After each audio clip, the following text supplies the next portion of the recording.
قال فتى البداع نظمت الأبيات، أبيات تطرب كل من قد سمعها، ما أنا كما شاعر يشوف المجلات هذه نسخ بوها وهذه طبعها،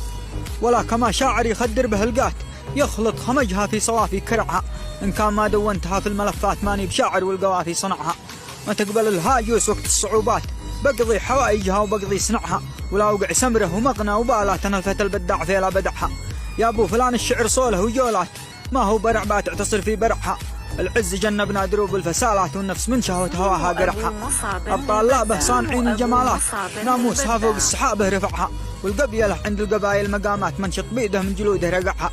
احنا اليمانيين قوم المهمات أهل القوى والطيش ما نتبعها، ما نختشي حد غير رب السماوات قلوبنا ما غيرها اللي فجعها، أهل القيم وأهل النقاء والمروات وأهل الجنابي ذي تشافي وجعها، لنا في التاريخ بيرق ورايات يوم العرب تاريخ خالي وضعها، والله لو جابوا لك كازز وشاصات والراجح يسلم خزائن طبعها، ما بان بعرض اليمن بالعمالات ولا نفرط في بلد عشت معها،